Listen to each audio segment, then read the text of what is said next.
islaamka iyo xuquuqda shaqaalaha. diinta islaamka waa mid mar walba ka shaqaysa wanaagga ummadda. waxay si guud u fartaa in dadka oo dhan si wanaagsan loola dhaqmo. gaar ahaan islaamku waxa uu faraa in shaqaalaha la wanaajiyo oo aan la yasin, hadal xun lagu oran, xuquuqdoodana la iska ilaaliyo.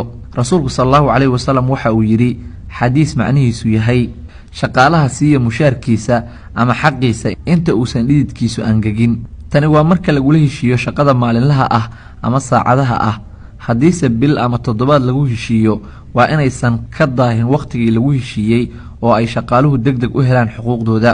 waxaa qasab in qofka shaqaalaha lagula heshiiyo waxa uu ka shaqaynayo oo uu og yahay mushaarkiisa, shaqada loo diray inta uusan qaban.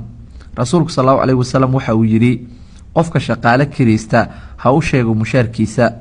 cusmaan binu cafaan allah ka raali noqday waxa uu yidhi qof kasta oo shaqaale qorta ha u caddeeyo mushaarkiisa. daahinta mushaarka iyo meermeerinta shaqaalaha waa mid laga digay oo uu rasuulku sallallahu calayhi wasallam ku tilmaamay dulmi.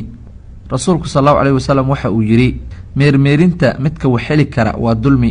waxaa kaloo uu yidhi meermeerinta midka wax heli kara waxa ay banaynaysaa in sharafta laga qaado oo la ciqaabo. rasuulku sallallahu calayhi wasallam mar kale waxa uu yidhi ilaahay wuxuu yidhi 3 qof aniga ayaa toos ula doodi doona maalinta qiyaame: qofka magacayga ballan ku galay oo misana ka baxay, iyo qofka iibiyey qof xor oo cunay lacagta ka soo gasha, iyo qof shaqaale ijaartay oo markuu shaqadiisii u dhameeyey aan siinin mushaarkiisii. islaamku waxa uu tirtirsiiyey in shaqaalaha xuquuqdooda la dhowro oo la wanaajiyo, xitaa gafafkooda loo dulqaato. rasuulka sallallahu calayhi wasallam waxa uu booriyey in shaqaalaha loo dulqaato oo qaladaadkooda xataa in badan la cafiyo. cabdullaahi bin cumar radiallahu canhu waxa uu yidhi nin ayaa nebiga sallallahu calayhi wasallam u yimid, waxaana uu ku yidhi rasuulkii allow intee baan cafin karnaa shaqaalaha noo shaqeeya? rasuulka sallallahu calayhi wasallam waa uu ka aamusay. mar kale ayuu ninkii su-aashii ku celiyey, misna rasuulku sallallahu calayhi wasallam uma uun jawaabin.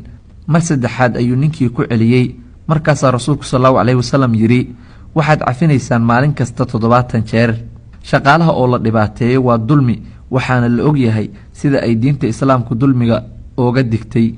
allah subxaana wa tacaalana waxa uu qur-aankiisa ku yidhi ha u malaynina inuu alla moog yahay waxa ay samaynayaan kuwa dulmiga fala. keliya waxa uu ugu dibdhigayaa maalin ay indhahoodu la taagmi doonaan dhibaatada dhacaysa darteed.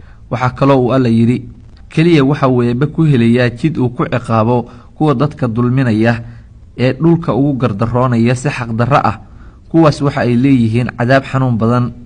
rasuulka sallallahu calayhi wasallam waxa uu yidhi ka dhowrsada dulmiga, waayo dulmigu waxa uu dhaxal siiyaa mugdiyaalo maalinta qiyaamaha. laagdha muuqaalka sidoo kale sheer dheh. mahadsanid.